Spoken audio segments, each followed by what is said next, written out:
Yep. We're going to get started. You probably got the recording warning on your end. Good. So welcome to our webinar today. We're so excited to have Ellen Ross with us to share about the legendary Ansel Adams. We are recording this, as you probably already noted, so everyone will be getting a link to this recording in a day or two. It does take a little bit to get it all processed, and we will be posting it on our YouTube channel, where it'll be joining lots of other talks that we've done in the last couple of years. We're grateful to Montecito Bank and Trust for sponsoring our lecture series again this year and just being so generous to so many nonprofits in our community. We just really love Montecito Bank and Trust. Before I introduce Alan, just a few words about the Wildling and some other things that are coming up.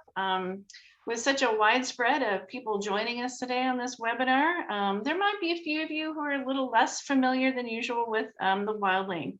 So we are a nonprofit museum located in beautiful Solvang, California, and our mission is to use art exhibitions and programs about nature, because just like Ansel Adams, we know how inspiring the art of nature can be. And in the fight to conserve our wild places and landscapes and animals, people really need to be reminded of the beauty and value of nature.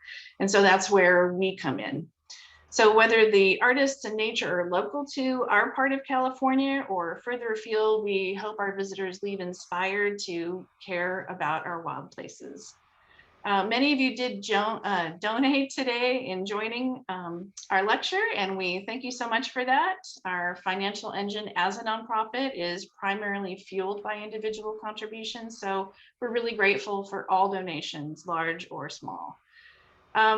Another talk that we have coming up, I'm going to mention real quick. On Sunday, March 6th, really just a couple weeks away, author Florencia Ramirez will be doing a book signing. So that means in person here at the Wildling for her book, Eat Less Water, and sharing about how some of our daily dietary habits really have a strong impact on water resources. And as we all know, this endless ongoing drought here in California is really a great prompt for us all to be more mindful about some of the different kinds of uses of water that we all engage in. And she'll be joined by Steve Beckman of Beckman Winery, who runs a biodynamic vineyard, and we'll be sharing about that process. So it should be a really interesting lecture. We do close this current exhibition that Alan and Ansel are in called Sharing the Light on March 20th. So there's a few more weeks to come out and see it here in person in Solvang.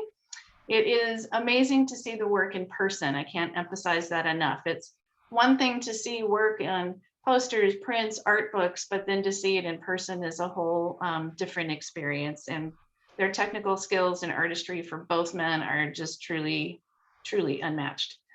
So with that, I want to get into introducing Alan. We're so grateful that he's here joining us from Santa Fe, helping us celebrate the 120th birthday of Ansel Adams. And thanks to the power of the internet and Zoom, we're just really grateful that so many people from so many different places, we can actually say literally all of the world, we can all be here today for this. So wherever you are, if you're drinking something, you know, let's raise a glass in our own way to Ansel Adams' birthday. We are going to be holding questions until the end of our talk, but we do encourage you to type in any questions in the Q&A box. And Lauren, our wonderful assistant director here, is going to be helping keep an eye on all of that and keep us organized and make sure questions get answered.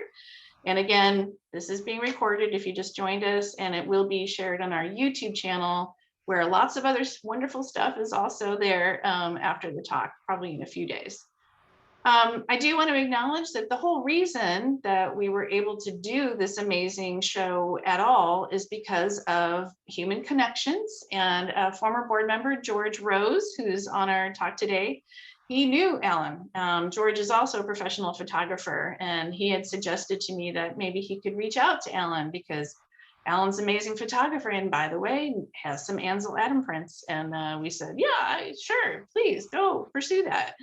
Not really realizing what it would fully lead to. So kudos and gratitude to George Rose for helping pull all of this together probably something like 3 years ago, because wonderful COVID intervened in some of our timing. So Alan is an internationally respected master photographer and educator who worked side by side with Ansel Adams as his photographic assistant. He probably knows Adams' approach, skills, techniques really better than any other photographer today. But he's also a wonderful artist, very much in his own right, and does amazing, exquisite black and white photographs of the American West. And his photographs hang in collections and galleries all over the world and here just for about another couple of weeks.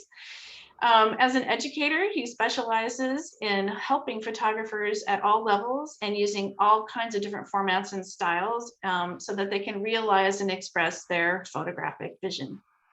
He lives in Santa Fe with his wonderful wife, Julie, and where he pursues his own work. He teaches workshops in the art of seeing and master printing and writes articles and blogs sharing his knowledge of the art and craft of photography. And he continues still today to be the exclusive printer of the Yosemite Special Edition negatives, an assignment that Adams selected him for way back in 1975. Well, not way back, Alan, but a few years ago. And Alan makes each print by hand from Adams' original negatives using traditional darkroom techniques. And with that, I want to turn the floor over to Alan. And by the way, he's just been amazing to work with, he and Julie both, and we're just so grateful to both of you. So Alan, take it away. All right. Well, Stacy, and Lauren, we're very grateful to you and you, George. So many thanks for helping put this all together. It just occurred to me this morning that I first met Ansel 50 years ago this year. And I was working for another photographer in San Francisco who was a friend of Ansel's, and I drove up to his workshop one day and introduced myself. Little did I know I'd be working for him in a year and a half or so after that. At any rate, Ansel was more than a boss to me. He was a mentor, friend, and just in many ways my biggest supporter. He was also more than his f-stops, lens choices, and darkroom skill. He was a people person. He loved to have people around. So the original version of this inside view of Ansel made its debut about, a little over 15 years ago at the Cleveland Art Museum, and it's literally been around the world. I've done it in China and Australia and Athens, Greece, and all kinds of other places. So it's a pleasure for me to be here. This is a little bit more abbreviated than the ones I give on stage, but it's got the core in it. So what I'd like to share with you this morning is an inside view of Ansel Adams. His personality, his creative growth, his creative conflicts, and some of the things that interested him that you may or may not have heard about. So I'd like to share my picture of the photographer with you. And on top of that, he was just a really special person from the standpoint of being a human being. And so what I'm wanting to share is the side of Ansel Adams that is not all Moonrise Hernandez and Clearing Winter Storm and so on. That's the Ansel that so many people know, but he was much more than that. So celebrating his birthday right now, here is a picture of Ansel on his 80th birthday in Carmel in 1982, and surrounded by friends and family and a cake decorated like a lens. So as far as my being with Ansel, I started full-time there with Ansel in 1974 and mid-74, and I had the good fortune to work with him for 5 years full-time as his assistant in Carmel, and then I wound up moving to San Francisco to open my own advertising studio, and I've been an assistant in one of the studios in San Francisco before Ansel, which is actually how I was introduced to him. And he was very supportive of that. He spent most of his life as a professional photographer. And so that's just another side of Ansel. So after moving to San Francisco, I continued. He asked me to keep on making the prints that I'd been doing for him. And so I was still commuting down to Carmel from San Francisco almost monthly for the next 5 years. As a matter of fact, I was in this darkroom printing a week before he died and had to send prints over to the hospital for him to look at. So we were very close in a lot of ways. So on with that. Here's a nice little portrait of Ansel and me at Point Lobos, 1977. And here's Ansel with 3 assistants. To his right is Ted Orland, the assistant with and before me, and then after me, John Sexton. And so Ansel and I like to cross our arms the same way, and John and Ted were the other way around, but this does show that you probably needed glasses and a beard to work for him, or at least at the time. And another little thing about Ansel that I like to show off was his sense of humor and livelihood. And I like to use this particular Polaroid as an example of why Ansel might not be best known for his color photography. But it was an example of his sense of humor and his good nature. So the early years, just a little introduction to Ansel. He was born into and grew up just outside the Golden Gate in San Francisco. And this is a photograph he made of Golden Gate before the bridge in 1932. And you see this little dot over here on the far right. That's a picture of Ansel's house. That's about where Ansel's house would have been in the landscape if this were a wider angle lens. You probably would see it about over in here. And the view from Ansel's house, now this is San Francisco in the turn of the century. There weren't all kinds of buildings all over the place. This is a view from Ansel's house, 1903. He was a year old at the time. And I've been able to date this because there's some little white vessels out here coming into the Golden Gate, and that is the Great White Fleet entering. But this gives you an idea as to the view and the terrain that Ansel grew up in. It wasn't a city, it was nature. And continuing with that, here's a picture of Ansel's house. So Ansel born in 1902. This house was photographed in 1903. And you can see some steps, little stone steps going up to the front door here. And during 1906, after the earthquake, Ansel, at 4 years old, was going up these steps here, and an aftershock hit and threw him on his face, and broke his nose, and it was quite something. And the doctors, when the parents took him to the doctor when they had the chance, and he said, well, why don't you wait until he matures to get the nose fixed up?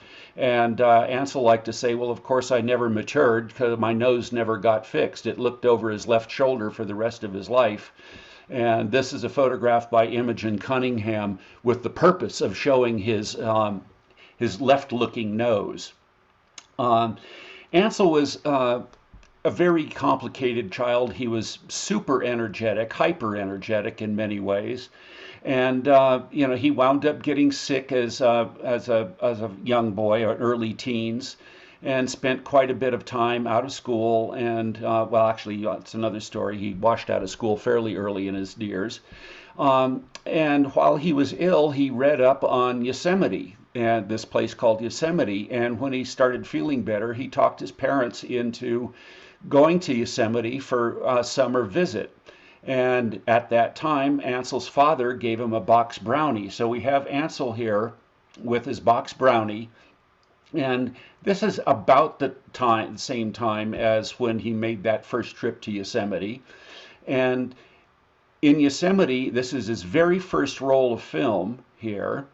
And this picture was on Ansel's first roll of film. And he was able to get it processed while they were still in Yosemite. There was a photo studio there that could do that.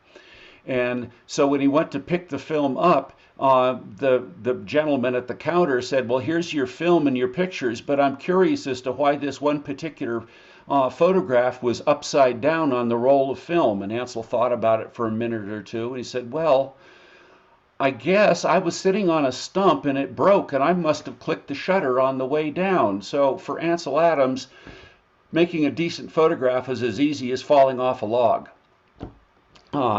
And he loved to tell that story. Other complications in Ansel's life, he got the Spanish flu at one point in the late teens, recovered from that slowly, and in the course of all of his reading and falling in love with Yosemite, he found out about the Sierra Club and joined the Sierra Club. And in his, I think, 17th year, 1919 or 1920, a lot of Ansel's dates are a little uncertain. He started working for the Sierra Club in Yosemite Valley in their LeConte Lodge. So this was a building that was built and operated by the Sierra Club. And here's a picture of Ansel in 1920 standing there. And it was quite an experience for Ansel. He started getting up into the high country and meeting all kinds of fascinating people. It was really wonderful. And he was very fond of photography. It was something that interested him very much, but his real passion was the piano. And he taught himself to play the piano when he was 14 years old, and then had serious studies with various instructors. And by his mid to late teens, he really felt like he was going to be a concert musician, a fine pianist. And so even though he was, I'll back up here, he was working in Yosemite during the summers, the piano is still such a passion. He had asked around, is there some place, does somebody have a piano I can practice on? I love the nature here, but I've got to practice on the piano. And he was told that there was a painter in the valley, a very fine painter named Harry Cassie Best. And he was told that Harry Best had a piano. And so it turned out that Ansel was able to visit Best's studio. And not only did Harry Cassie Best have a piano, he also had a daughter named Virginia. And this little color photograph here, I estimate to be done around 1916. She was born in 1914, and this is an autochrome plate that had to be sent to Europe to be processed. But in the photograph, she looks as if she's about 12, so that's why I'm kind of figuring this about 1916. Just a lovely young lady. And so she and Ansel kind of hit it off a little bit, but with Ansel's visiting up in Yosemite, they at least got a chance to visit in on and off over the years. And so Ansel just gravitated to Yosemite for years and years and years after that. And 1927, Ansel was in Yosemite, and he and Virginia were getting to be quite close at that time. They married in January of 1928. But Ansel and some friends and Virginia decided to hike up to a part of Half Dome called the Diving Board. And is a rigorous climb, and Ansel had with him a 8.5 inch glass plate view camera with him. So hauling all that up to the diving board had to have been quite the project, and quite the effort.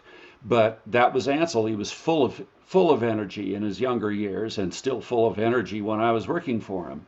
But this is one photograph that he made of Yosemite, and you can look. If I look over here, you can see this is the diving board here. There's El Capitan in the distance, and the Glacier Point Lodge over in here. This is Glacier Point on the edge, and you see this person standing out on the edge of this precipice here. Well, that's Virginia Best. Just clearly a pretty gutsy woman. Here she is. That's a close-up of the same photograph with the Glacier Point Hotel here, and here's a photograph of Half Dome from Glacier Point. And with the arrow is pointing at this little white ledge here, that is the diving board, and that is where she's standing here. So pretty amazing woman in many ways, and actually she has I think at least one first ascent. I think of Mount Whitney, actually. So quite the gutsy young woman. Well, anyway, Ansel made this photograph of her standing out on the edge, and he had 2 plates of film left, glass plates, and he turned around to photograph Half Dome. And this turned out to be one of his most famous photographs here. He set up to do the photograph, and this one on the left is the first one that he made. And at the time, things were very fashionable about, you had to do things this way with photography and not the other way around and so on.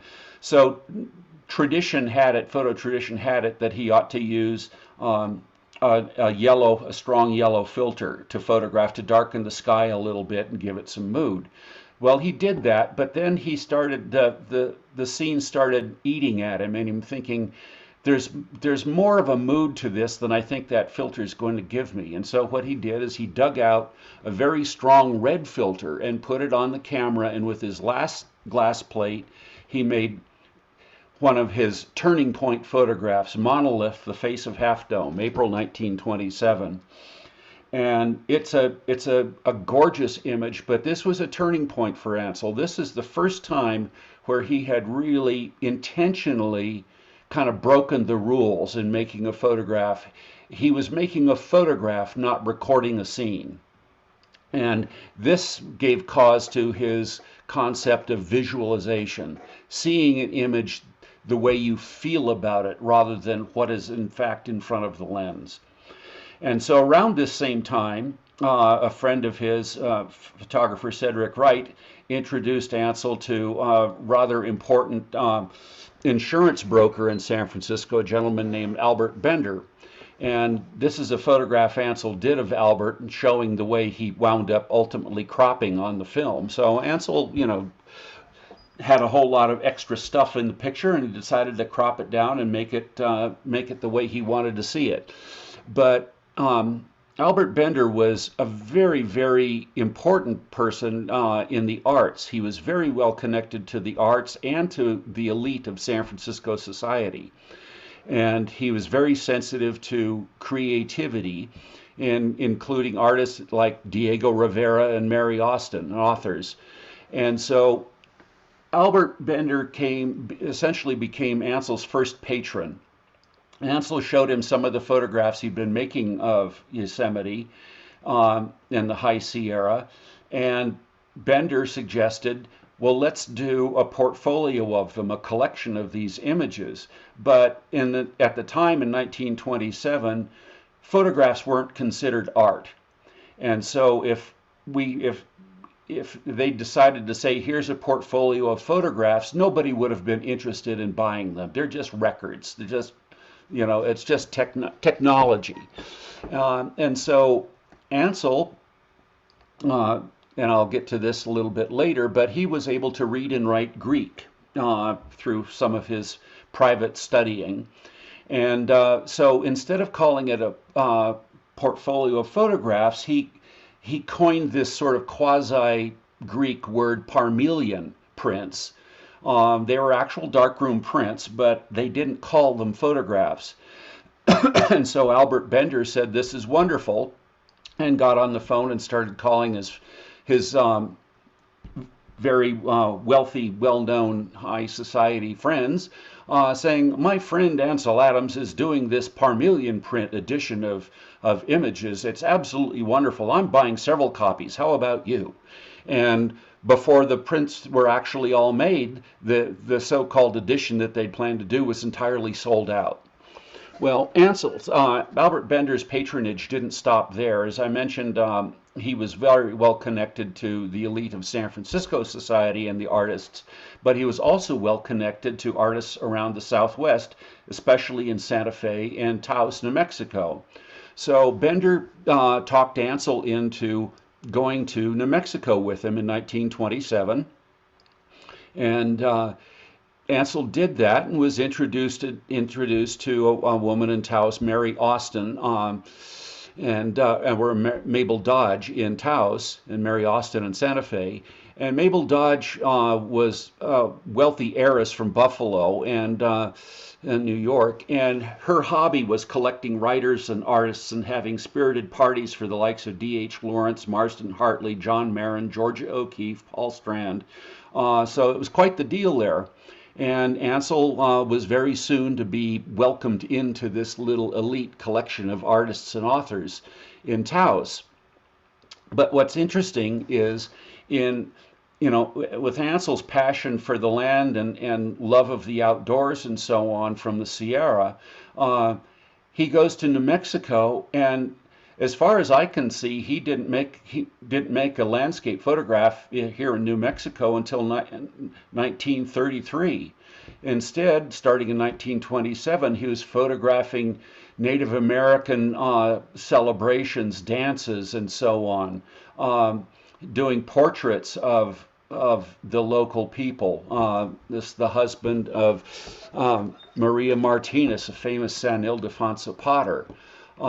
He goes ahead and he's photographing more people, more artifacts, more architecture, but no landscape. So he brings these photographs back to San Francisco and shows them once again to Albert Bender, and Albert Bender says, "Oh, we've got to do something with that about this. Let's do a book." And so Ansel was able to convince the folks at Taos Pueblo that it would be beneficial to all for him to photograph in the Pueblo and do a book about it. And so it was just an absolutely wonderful experience for Ansel to be able to get into this. But once again, he's photographing people. He's photographing the church in Taos Pueblo. He's got the church at Ranchos de Taos, which doesn't have anything to do with Taos Pueblo, but it's still in the region.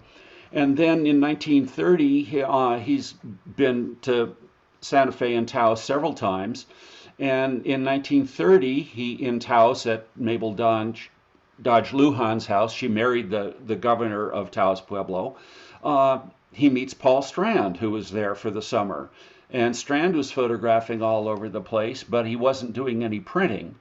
And so Ansel's looking at Paul Strand's negatives, and he's so blown away by what Strand was doing with photography that he decides on return to San Francisco that he loves the piano, but he's going to devote his life to being a photographer. It just hit him. And so let's move on to some of Ansel's portraits and professional work. He started out doing assignments for various people. Now, here's one photograph that actually is somewhere around 1927 to 29. A very wealthy woman, obviously, here in their palatial digs. Well, she was related to, Levi Strauss was her uncle-in-law, let's say, so which is the truth. So, yeah, she wasn't particularly strapped for cash, so she could buy Ansel's photographs or have him take pictures. He was commissioned to photograph various people in San Francisco, important journalists and artists and so on. This particular photograph of a woman, Carolyn Anspacher, 1932, Ansel is often criticized for this sort of cold as stone portrait work and so on. And but Ansel, being schooled in the classics in his younger years, considered this like a Grecian statue, a mood of classic sculptural grace. But not all of his work was like this. Another more 8 by 10 image of an author. I mean, this is a very passionate image.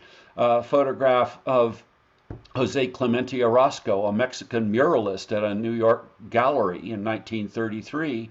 And Orozco himself complimented Ansel for having the guts to stick the camera right into his face. So Ansel, I mean, for me, Ansel made some absolutely fabulous portrait work. And it wasn't stayed or studied at all. I mean, for instance, this portrait. This one's a very well-known photograph of Giuseppe Piazzoni, San Francisco muralist. And this was done on assignment. Ansel was hired to photograph Piazzoni, and Ansel showed up with his 8 by 10 camera with the predisposed idea that he was going to photograph Piazzoni by a window in North Light and do this sort of formalized portrait. So Ansel walks into the studio, and Piazzoni is mixing paints. Ansel just sort of stops in his tracks, and Piazzoni says, "Just wait a minute, I'm just mixing some paints, I'll be with you in a minute." And Ansel said, no, just keep on doing what you're doing, and sets his camera up there right on the spot and photographs the artist doing what he does best. And so is another example of Ansel's portrait work. Another wonderful, well-known one is Georgia O'Keeffe. And a guide, again, he met O'Keeffe through the friends in Taos early on in the 30s. And so he and O'Keeffe and some friends were out in Canyon de Chelly, and this was a wrangler, I guess, a horse man that they had with them. And O'Keeffe apparently was rather a bit of a tease sexually and so on. And so Ansel has a 35 millimeter camera with him, and he captures this magic moment of Georgia O'Keeffe and Orville Cox. Just a spectacular response. Well, Ansel and O'Keeffe remained friends, and I was in the darkroom one day at Ansel's house after I started working for him full time, and the phone rang. We always tried to get the phone before Ansel did, because never know, he'd get somebody asking him technical photo questions or something. But I answered the phone and her squeaky voice on the other end asking if Ansel was there. And I said, well, may I ask who's calling? And she says, yes, Georgia O'Keeffe. And I thought, okay, I think, just a moment, Miss O'Keeffe, I think I can get him for you. And went and got Ansel and told him it was O'Keeffe on the phone. And he just kind of rolled his eyes and thought, okay, this is interesting. They're on the phone for a little while. And he hangs up and says, well, O'Keeffe's going to come out and stay with us for a week. She's having some dental work done in the area and asked if she could stay here with us. So in the meantime, she shows up with her assistant, Juan Hamilton, and Ansel decides to do a portrait of her in his living room couch and on a chair in his living room. And so here he is, lower left, he's posing her on the chair, and he has his Hasselblad out. And then I happened to be there with my camera, happily. And after he photographed her sit in the chair, they put Juan Hamilton back in the chair, and she sat down where he'd been, and I photographed Ansel and O'Keeffe together here. And so this is February 22nd, 1976. So there you have it. And so Ansel's ability to photograph people was much greater than a lot of people have any concept. In this 1944, Ansel was working on a project photographing a trailer park in the Depression area of San Francisco area, working with Dorothea Lange, and she was doing portrait work and so on, and he was doing architectural work and physical aspects of the site. And Dorothea says, well, Ansel, why don't you take some people pictures? And so Ansel says, well, okay. And he does this wonderful trailer park children, one of his most powerful human photographs. And speaking of Dorothea, just after she'd been in the hospital for a while and got out, and sadly just not long before her death, Ansel got together with her, and I think this was a twin lens reflex that he was working with, doing some of the most feeling, emotional photographs of her. It's just, I saw this set of photographs, and it just blew me away, the sensitivity and grace of all of these images. It was just really boggling. So that's a side of Ansel's portrait work that I like to talk about, just because it's so there's so much emotion in it, and passion and humanity in it. Well, Ansel was also, as I mentioned, a concerted professional photographer. And so he started out in Yosemite doing a lot of work for the Yosemite Park concessionaire, the Curry Company. And here we have a couple of cowboy and cowgirl actors at the Glacier Point Hotel at Glacier Point. And once again, we're looking at Half Dome, and once again, this little white shoulder here is the diving board where Ansel did his photograph Monolith, the face of Half Dome. And then he did winter photographs, photographing skiers, and this one is actually a photograph that's in the Wani Hotel lobby lounge in Yosemite, and it says unknown snowshoer here. Well, not quite so unknown. Her name was Patsy English, and she was a model that Ansel used quite frequently for a lot of his professional assignments. But this wasn't the Yosemite wasn't the only thing he did. Here's a photograph he did for a French bread company in San Francisco, and it's a intentional double exposure. Instead of pictures of loaves of bread coming out of an oven or something, he's got the guts to do this in about 1931. And looking for advertising agency work. Here's a self-assigned still life to show how good he might be at setting up a regular still life. And it's amazing when you actually look at a print of this. You see the egg slicer here, and this egg is so perfect you can actually see the wires bending into the egg white as getting ready to cut it. It's just spectacular.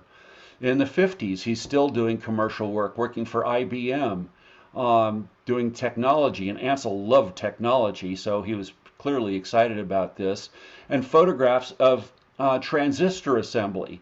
Well, I had a professional advertising studio in San Francisco for a dozen years, and this is not easy. This is really masterful photography, and he's getting paid for it. Which another point is people think of Ansel as being a techno obsessive person. He was anything but. That's one of the discoveries I made when I started working for him. He was a pianist, and testing film for Ansel was absolutely no different than playing scales on the piano. It was practice. And working professionally, you can't afford to hit a wrong note. You can't afford to say, oops, well, that photograph didn't come out. Well, we'll do it again or something. So anyway, that's Ansel, but this is just amazing work. Here's a coffee can that he did for Hills Brothers Coffee, and Ansel got no end of grief about this one from fellow photographers in Carmel and other people that he knew. Ansel, you've sold out. You're just terrible. How could you possibly put one of your photographs on a coffee can? Well, the Hills Brothers people were doing all sorts of collectible coffee cans at the time with different arts and paintings and stuff like that. And Ansel knew the Hills Brothers people, and he thought, well, why not? They're paying me for it. That's fine. So anyway, anyway, Ansel's friends just gave him no end of grief. Imogen Cunningham, his photographer friend, sent one of these cans down to him with a nice little plant in it that she'd put together for him. And one of her students had brought it down to Ansel and said, this is a gift from Imogen for you, and this is really wonderful. And Ansel, well, thank her very much for us. And then Ansel's wife, Virginia, was very good about having flowers and orchids and all kinds of things in the house, various plants. And so she's been watering it and so on. Well, one day, a photographer friend of Ansel's comes by the house to talk to Ansel about photography. And he looks at this and says, Ansel, what are you doing with that? And he says, well, Henry, that it's a plant Imogen gave us. And well, Henry Gilpin's day job was chief of detectives of the Monterey County Sheriff's Department. And he says, Ansel, that's marijuana in the pot, in the can there. I have to confiscate it. And I've got to know the family of Imogen Cunningham fairly well, or well enough over the years, and they confirmed that that's exactly what happened. That she sent this pot plant down to Ansel's, and he was just, oh my God, it's terrible. At any rate, so here's another little example of Ansel. Ansel's last big project was for the University of California. They were having their centennial in 1968. And they hired Ansel to photograph every campus and most departments and most every outstation affiliated with the university for a book about the centennial, Fiat Lux, Let There Be Light. And so Ansel set out and accepted this assignment. Well, here we have Ansel making art out of UCLA, Moonrise, University of California, Los Angeles. Now that's quite an accomplishment. Here he's photographing a drama class in the fog at UC Santa Barbara. Beautiful, sensitive work. Ansel loved technology, so I'm sure he really got off on this, a science experiment, but extremely difficult light to capture. You look at this glowing orb, and there's detail all the way through it, and also deep shadow detail in the photograph. Not easy to do. But once again, we have Ansel Adams that knows how to do that sort of stuff. Ansel and his father actually really loved the idea of astronomical science, and here we have Lick Observatory, a beautiful 5x7 negative of a telescope. And I'm sure Ansel was totally jazzed to have had the opportunity to make this photograph. And I had the pleasure of actually being asked to print a lot of these negatives for the University of California because they have all of the negatives from this project. And I was printing one of them, and this is a class change at UC Davis, University of California, Davis. And I know that this was in the winter of 1966 because I was a freshman at UC Davis in 66 and 67. The trees are all bare, so I know it's winter. And I noticed this fellow on a bicycle here. I knew him. He was in my dorm, and so was this other guy over here. And I knew this girl over here. And I looked closer and blew it up. That's me in the picture. And, I don't remember now seeing a photographer here, but I'm clearly looking at the guy. And little did I know I'd be working for this person 6 or 7 years later. So anyway, that's a little slice of Ansel's professional work. But another side of Ansel Adams is his feeling of duty to the country and also to the duty to humanity. So a little bit about Ansel's wartime work. Here's photographing military troops in Yosemite that have taken Yosemite over as a line of first defense should there be a Japanese invasion of California.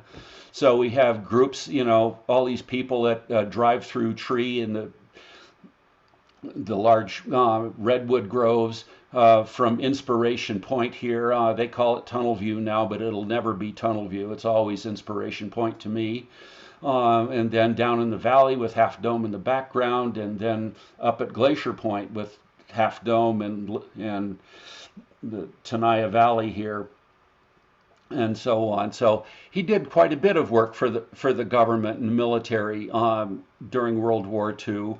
But one of the biggest feeling he had was this project of photographing the incarcerated Japanese at Manzanar.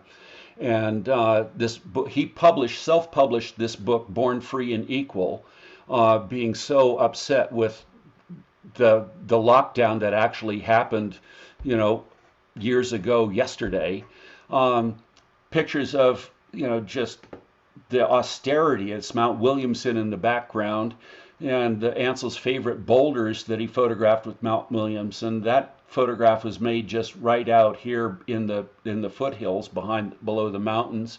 But Ansel's view of photographing it, as opposed to Dorothea Lange's work, was showing these people rising above their difficulties and being people, and they were still American.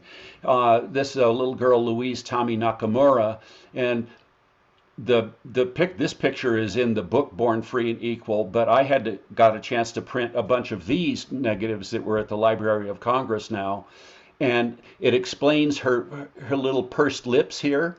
She's lost a tooth. And so, but here she is, she's locked up, but she still has an ability to smile. Here's a family with a portrait of their son who's fighting the Germans in Europe, but they're behind barbed wire locked up in the Eastern Sierra. We have Toyo Miyataka, a very well-known Hollywood photographer, incarcerated in Manzanar, but he actually wound up sneaking a film holder and a lens into Manzanar with him, and finally, with Ansel's help, got permission to build a camera and photograph with it. And we have, the Manzanar Free Press, I'll bet. How free is that? But Ansel is photographing humanity, little girls being little girls, just the wonders of that, people having babies, people making art, people growing their own food, and people serving in the military, but they spend the night behind bars. I mean, this is Nuts. But a little bit more moving on here. Ansel's politics and notoriety. Most of his politics interest was based on his environmental concerns. I'd get to work at 9 in the morning, and Ansel might have already had a couple of phone conversations with a senator or a congressman, or maybe had wrote a couple of letters to them. He was always just out there, but even though he was getting to be, pretty notorious, he always kept himself listed in the phone book. He was always accessible to people. Here he is with Lyndon Johnson in 1965 as part of LBJ's Environmental Task Force. Here he is giving a copy of his new book, Images, to President and Betty Ford in the White House, with Ford's photographer David Kennerly looking on and Ansel's business manager Bill Turnage. After I left Ansel, I think I mentioned I was still going down to Carmel to print the special edition prints for another 5 years, almost monthly. And I happened to be down in Carmel one weekend printing in Ansel's darkroom when David Kennerly, Ford's ex-photographer, came down to Carmel to photograph Ansel for the cover of Time magazine. And I happened to be there with a camera, happily, and I was able to photograph David photographing Ansel for the cover. It was just really wonderful. A little bit after I left, John Sexton took my place at Ansel's, 1979. The new president, Jimmy Carter, asked Ansel to do an official White House presidential portrait, the first time it was ever done with a photograph as opposed to a painting. And so here's Ansel in the White House photographing President Carter. In 1980, Ansel getting the Presidential Medal of Freedom from Carter. And here's another one here with Ansel. It was no secret that Ansel didn't like President Reagan's Secretary of the Interior, James Watt. And so in 1983, Playboy magazine did an article on Ansel. And in that article, Ansel's quoted as saying, "I hate Reagan." And of course, the phone started ringing. Mr. Adams, this is the White House. The president would like to know why you hate him and, would like to have a meeting. And, well, no, I'm busy. No, I can't do this. And so on. And I was down in Carmel again printing in Ansel's darkroom. And I forget just what year, but anyway, it was 83 because I was 83, early 84. And I was there and the phone rang and it's the White House. Mr. Adams, this is the White House. The president's going to be in Los Angeles tomorrow. You will meet with him. Okay. So Ansel drove to the airport the next morning and hopped a plane, flew down to LA, and he was supposed to meet with Reagan for like 20 minutes or something like that. Well, they chatted for almost an hour, and there's Reagan's jar of Jelly Bellies on the hotel table wherever they were.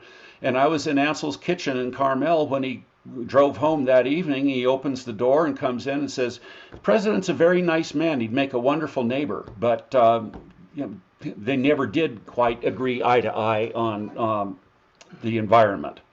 So let's talk a little bit about some fun. Ansel had a fabulous sense of humor. Here's some photographs that Virginia Adams made of Ansel around 1930 when they were getting ready to go out to clearly some fancy thing. He's wearing a tux, which he hardly ever did, but I guess he's killing time, and so he's kind of clowning around, putting on different hats, being a character. Here's an excerpt from a letter he wrote to Beaumont Newhall. And it says, the function of the light disturbing the halide is expressed in the following formula, and it's easy equals lambda times f to the OO power times COD sum of bang squared over poop, and goes on click, and then to the -1 root of Eastman Kodak times dollars. And so, considering that Ansel's somewhat hyper personality caused him to wash out of traditional schooling at the age of not quite 12, and that his father then had him tutored and privately educated. Ansel could read and write Greek, and this bit of jotting shows quite a pretty sophisticated knowledge of math. So really, really quite something. And Anyway, so there's Ansel having some more fun. He was always up for a good humored hat swap. This was in Ansel's first trip to Europe, 1974, where this is Versailles here, and Ansel's wearing Versailles' cap with photographer Jacques-Henri Lartigue looking on. And then a few years later, 1977, I think, here's Ansel and Yusuf Karsh swapping hats. This is my photograph of the two of them. I don't know who did the one in France, but I don't think Ansel's quite the fedora type. But 1977, Ansel was always busy, but he was never too busy to have a bit of fun. And a friend of his introduced this student at UC Santa Cruz who wanted to do a bit of life art. And so he did this. He asked Ansel if he'd mind dressing up as Moses and showing this tablet of grays. And it says, "And God said, let there be light." And he divided the light into 10 zones. Ansel was never shy about being on the other side of the lens. This is at a party in Yosemite, and he's just kind of staring at my lens, making a face. He loved horsing around. Here he's wearing a pair of Polaroid 3D goggles, and the other one he's all dressed up for a musician friend's birthday party, 1978. And again, wearing the outlandish outfits here. And then out in the field, he's testing texture recording ability of Polaroid SX70 camera here with a little Navajo rug that I had. And then here he's doing a little dance in a cemetery, making Polaroids again for a project. Ansel and Edwin Land were very close, and Ansel was on retainer to Polaroid as a technical consultant. But even more, just Ansel out on his own. Here he is clowning around in an old bank building in Rhyolite, Nevada, with a cape and an old bent tool. Holy Moses, I think I'd call this one. So winding up here, we have Ansel at home in the field. Ansel, here he is in the field, just being casual, photographing this old boat north of Monterey. And here he is at home, I think early 1960s. He moved to Carmel in 1962, and this doesn't look like Virginia Adams has yet got her finishing touches on things, flowers and plants and so on. So I'm going to say this was probably early, 62, 63, something like that. But a whole lot of camera gear getting ready or just coming back from a trip there. And here's another view of the same scene with Virginia's delicate touch here with some flowers, more photographs up on the panels here, and beautiful skylight illuminating the room. We hardly ever had to use daylights. Ansel and Virginia in their living room, and with this giant drum and a lot of Indian artifacts here. Ansel and Virginia loved New Mexico or Native American art and had quite the collection of it. Here's Ansel in his office, just piled with all kinds of Polaroid stuff and boxes of files and so on, but all in good spirits. I'd get to work in the morning around 9, and there was almost always some sort of a note about projects we were working on and so on. This little setup here was fairly early, 1974, after I was working there. And Ansel had a battery-powered electric thermometer in the darkroom. And so this first one here is, "Dear Sir, Senor Alan Ross, dear sir, you left the thermometer on all night, sniff. I think I will get you an electric rectal thermometer that you can carry around with you all the time on," and blah, blah, blah. And then the next one is, "Naughty boy, you didn't turn off the goddamn thermometer off. You have to say 100 Ave Marias and 93 goddams." And it ends it as "so" and cheerio. And then, "Dear Alan, I am peeved, disappointed, discouraged. You did not forget to turn off the thermometer. I have nothing to gripe about. What is life without a gripe? Desolate, flat, etc." Had a nice chat with a friend of ours this morning. And then he goes on, let's see, he's getting ready to go to Europe in 74. "Dear Alan, we need another doorstop for darkroom and office. I nearly broke my 13 finger trying to open one of them today. Furkeen equals old Polish-Russian libertine of the 15th, 16th, 17th, 18th, and 19th century. The 20th century term is a man about town. 50 cents, please, for the info. This was typical Ansel. His sense of humor, it is pervasive. So here we have another view of Ansel. He had no concept of a day off. I mean, when I was first hired, Ansel had Ted Orland working for him Monday through Friday, and I was hired to work Friday through Monday. So Ansel would have somebody on deck 7 days a week. And that's just the way Ansel was. So here we have him at his typewriter in San Francisco at a printer's press check, but he brought his own little portable typewriter along. He never left home without it, essentially. And then he's here sitting at what used to be my old desk at his house.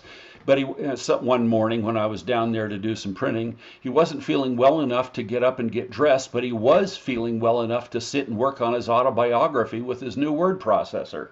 So once again, you have Ansel. Here's us in the darkroom, me at my station, and Ansel next to his vertical printing easel here.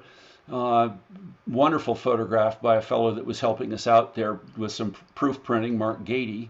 So anyway, this is a little view of Ansel's darkroom. Here's another view of it right here, with his 8x10 enlarger on tracks on the floor, and this vertical thing is a magnetic easel where he could hold the paper up on with magnets, and various chemicals for mixing chemicals back there. So winding up in the field, we have a few little things. I feel fortunate to kind of think of myself as having been Ansel's last field assistant. But when he got out in the field, it was, you never know what you might need, so bring it all. This was typical of Ansel, just hauling along here. Here he is working out in the field, photographing Mount Williamson here.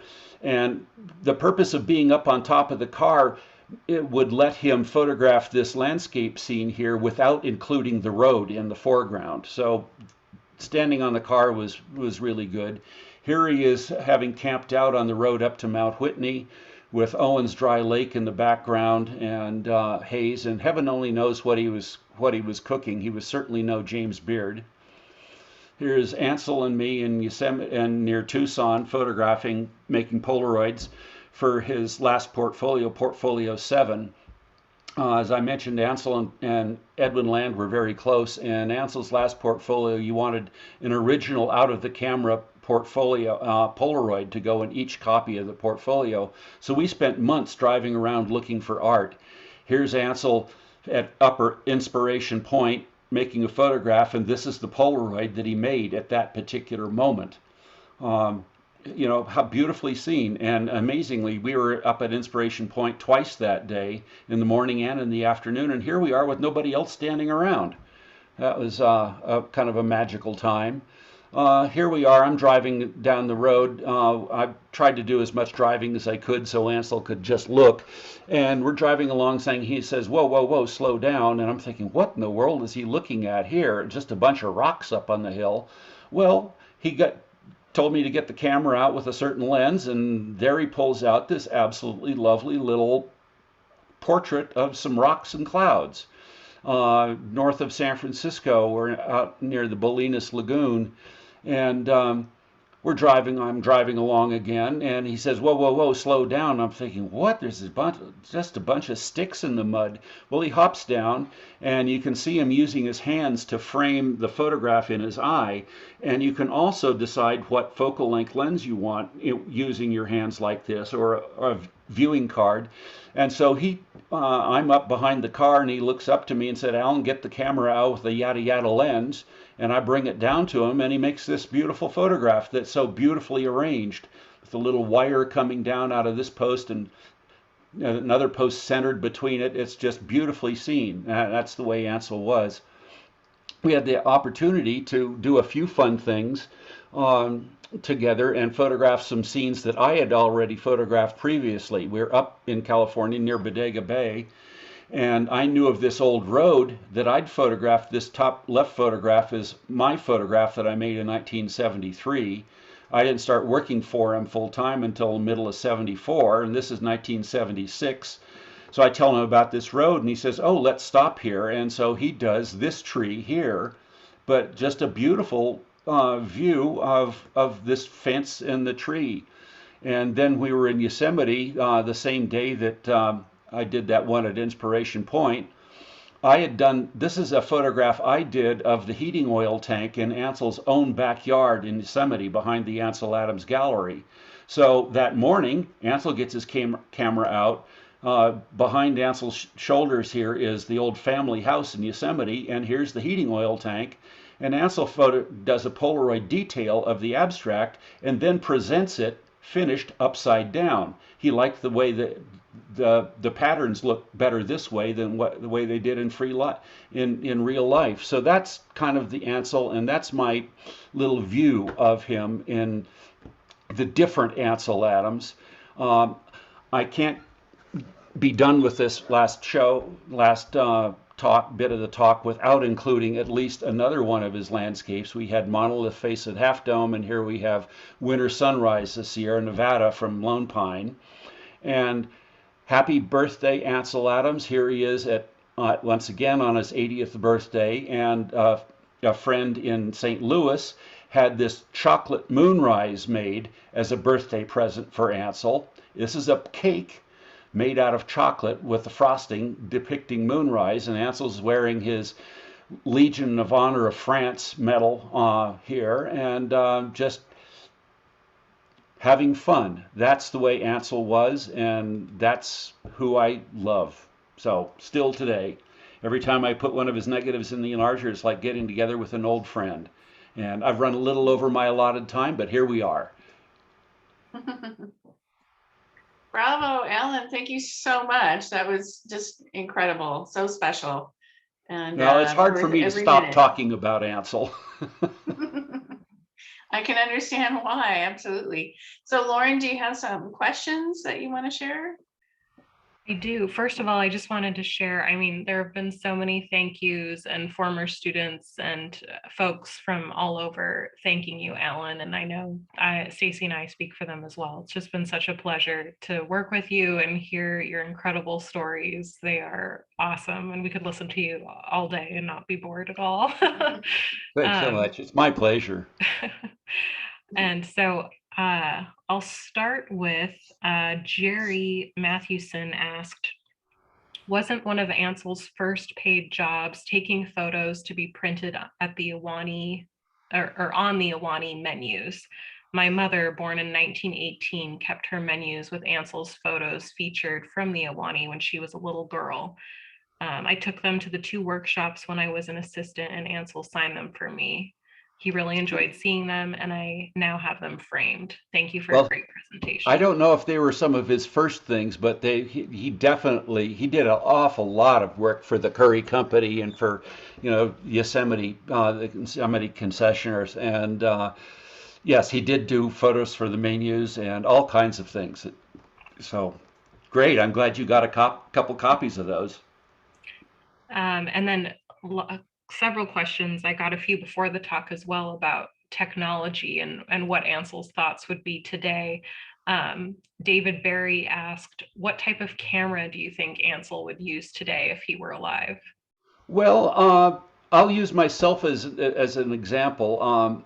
I love the digital options today. I have, and particularly I have a Canon that I had modified for infrared, because now it's possible for us to actually see and photograph light that humans can't see. You could photograph it before with infrared film, but you couldn't see it until you got the film back. But I still have my 8x10, I still have my 4x5, and I have to tell you that if Ansel were standing, if he had the hottest digital camera there is and he encountered Moonrise Hernandez, it would be a nice film camera that he would bring out. But I also feel absolutely certain that he would love the possibilities of digital imaging. He would probably really love it for portrait work and maybe for some details, some abstracts and so on. I think he would still be an analog photographer, but also embracing the technology of digital. Before he died, we were already having drum scans made of prints for reproduction in books, and he loved that. So I think that uh, I know he'd like digital. And speaking of moonrise, Eric Halberstadt asked, Ah. I remember that moonrise was a very difficult image to print. Has that changed since we discussed it way back when you joined Ansel? No, Ansel still worked very hard at it. In his later years, he had a little hard time getting getting the moon to stay as bright as he wanted it. It was a little bit of a challenge for him, but he printed Moonrise in very differently. Eric's father was Milton Halberstadt, and I was his assistant in San Francisco before I worked for Ansel. And Hal and Ansel were good friends and had an assistant in common together. And Hal had a moonrise print on his wall, and one of the earlier prints in 11 by 14. So Eric kind of grew up with looking at that. But yeah, it was still difficult. Ansel had it was hard work doing a lot of them. Francisco Sariva asked, I just wanted to know if that incredible 8 by 10 enlarger still exists. Yes, it does. Ansel's son Michael has and his wife Jeannie have the house in Carmel, and they've kept the darkroom almost completely as it is. They don't make Wow. photographs in it anymore, but they do use it for wine storage. The enlarger is still there. And then Lance Lewin sent this in before the talk. He asked, what is Alan's opinion and experience on differences between using glass filters and their cousins found in digital post-production? Well, there's also glass and glass filters or gelatin filters if you're working with an analog camera. The difference is that in digital, in converting a color image to black and white, you can control each color separately, whereas with using a filter on an analog camera or even a Leica monochrome, or even if you've got your digital camera set as monochrome, you need to use a filter to adjust the colors. But the difference is with film, with analog photography or with a monochrome camera, digital camera, a filter lightens its own color and darkens its opposite. And just in very simple terms, we have three additive primary colors: red, green, and blue. That's what makes our color monitors work, and so on. That's how film is colors recorded digitally. And then they have subtractive primary colors: yellow, magenta, and cyan, and those are the colors of your inks in your inkjet printer. And so blue and yellow are opposite, magenta and green are opposite, and magenta and cyan and red are opposite. So if I'm using a strong yellow filter, it's going to lighten yellow things in a scene and it's going to darken blue things. But with digital, you have the opportunity of controlling yellow all by itself without doing anything to any of the other colors. So you have, in many ways, you have a lot more control in digital. You have with analog, but on the other hand, you can't hold on to a handful of pixels. There's nothing tangible about a digital image unless it's a print. All right. Let's see. Vic Cox asked, thank you, Alan. Do you have any stories that shed light on what Ansel felt when he was photographing Manzanar? You touched on that a bit, but I think there's more. Yes, Ansel and I felt very close to Manzanar. I mean, through Ansel, and actually, I'm going to turn it over here. I've got the door's closed. I've got a big poster of the monument at Manzanar in my workroom here, and it's a very moving experience. Ansel grew up with Japanese people all around him. They had gardeners, but Japanese gardener is an artist, and people. And so when the Japanese were locked up,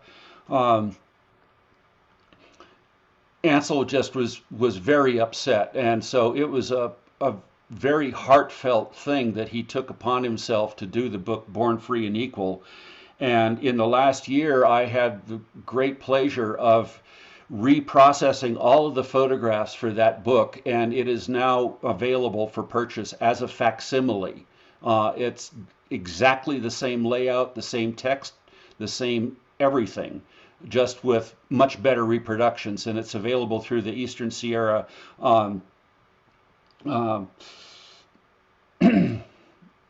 Eastern Sierra Association at Manzanar, and anyway, it is available, and new books. So it Ansel felt like he wanted to show, as I said earlier, he wanted to show the spirit of these people that were locked up, how they still grew their own food. They still had babies. They loved to they loved to go to church. They had a friend of mine's mother was the songbird of Manzanar, uh, a photographer in Southern California. And so they loved their arts, they loved their food, they loved their passion. They made beautiful little parks to relax in. So Ansel wanted to celebrate that core of the Japanese people, and they were born in the U.S. They were American citizens. Yeah, It's a travesty. absolutely. Uh, I have a question from SM. Excuse me, it's the Oh, Eastern Sierra Interpretive Association that okay, published the book. great. Oh, I just saw a question flash in the chat. Did Ansel have children? Two. I- Son Michael, who is uh, a cardiologist and a general in the Air National Guard, um, jet pilot, and daughter Anne, who sadly just died a month ago. So yes, he had two children and a good handful of grandchildren and great grandchildren. Uh, the oldest grandchild, Virginia Mayhew, is a jazz musician in New York, plays the saxophone. And I like to say that a good jazz musician knows how to play Bach, and she can make any sound she wants out of that saxophone. She's cut her teeth playing clarinet for the Bach Festival for years. Um, all right, I had a question from SM Lawson. Hello, Alan. You mentioned Ansel and his sponsorship of being provided the opportunity to be published by his patron. In today's world, there is so much noise, so many photographers and pictures pushed out every day. How does one today get themselves noticed or published? What avenues would you or Ansel take to get themselves noticed? Uh, Just stay as connected to various, photo groups as possible. You never know when that one door is going to open. I mean, I mentioned working for this photographer Halberstadt in San Francisco. I got my job working for him by total accident. I'd been to his studio on a field trip from school, from classes one time, but I happened into a camera store one time. I was done with my studies at Berkeley, walked into the camera store and overheard a clerk tell somebody that there was this photographer named Halberstadt looking for an assistant. I'd stopped in my tracks, drove down to the studio, and landed a job. If I mm, hadn't gone to the camera store, I wouldn't have done that. So you never know. wow, Just stay as connected as you can. good advice, definitely. Um, Robert Bernstein asked, what was Ansel's ongoing work for the Sierra Club? Um, he worked with their exhibit format books. That was one of his major things that he did as an officer in the Sierra Club. But and certainly made many photographs of the High Sierra and so on. And but he wasn't active with the Sierra Club during my tenure in any sort of tangible way like that. He had a lot of other stuff on his plate. So I wish I could say more about that relationship, but I can't. I don't, not really that tuned into it. Sure. Paul Vanderveen asked, how did Ansel feel about Alfred Stieglitz later in his life after working so hard for his approval early? Oh, Ansel was very fond of Stieglitz. I mean, Stieglitz opened the door to Ansel in New York, whereas Edward Steichen did not. And so Ansel never really cared much for Steichen, but Stieglitz was very open to him with his American Place and for exhibiting Ansel's work. Um, and even, got a nice Zeiss lens for Stieglitz as a gift, which Georgia O'Keeffe gave back to him after Stieglitz died, back to Ansel. So Stieglitz was very important to Ansel. Very cool. TK Thompson, did Ansel's vision go downhill in later years? I saw an exhibit of his prints at the National Portrait Gallery and was amazed at the increased contrast. Well, Did that was a different interpretation. It wasn't a matter of his vision changing so much. It was it was more a matter of him seeing things differently. Uh, One of the most notable examples of this is his photograph of Mount McKinley and Wonder Lake in Alaska, and his early prints of that had the sky was very light, and in later years the sky was almost black. He just wanted a different mood out of it. Um, but I will say that he had some difficulties with some of the nuances in later years. Mainly, I mean, one of the more notable examples is keeping the moon as bright in the Moonrise Hernandez prints. But boy, he could pull a beautiful photograph out, print out of the darkroom just amazingly well. In my tenure, and his museum set prints were beautiful that were done in the early '80s. Um, it's very impressive. And then, what he could do with a camera. I mean, a lot of the work, the Polaroids that he did for Portfolio 7 is boggling what he was able to do. Thank you. Um, Dolores has a great question. She said, Alan, did Ansel ever mention what he yet wished to photograph that he had not? Thank you so much for this beautiful story. Truly touches my heart, tearing up. I feel like Oh, I'm dreaming. She said, please that's, come to Tucson again and give a lecture, oh, maybe I'd at love the to. Wisdom Gallery. Yeah, I would love to do that. Actually, thought we had a meeting to do in in mid-March in Tucson, and that fell through. So, but we'd love to go see our friends in Tucson. That'd be great. As far as things that he wanted to do, no, I think he had a pretty full life in terms of making photographs. But he was asked at one point, Ansel, is there any place you'd love to go back to photograph that you'd love to, or go to photograph that you'd really love to go? And he thought about it for a minute. He said, well, Alaska or Scotland. He made one trip to Scotland, and I grew up on the California coast, but my heritage is Scottish, and when I hit the Isle of Skye, it feels like I'm home. It's just there's something there. There's something very nice about the coastline and the ruggedness of the terrain. So so Alaska and Scotland was Ansel's wish. Uh, I'm gonna probably do just a couple more here, Stacy, because we're 20 minutes after, Yeah. but there we could go on forever, but thank you everyone.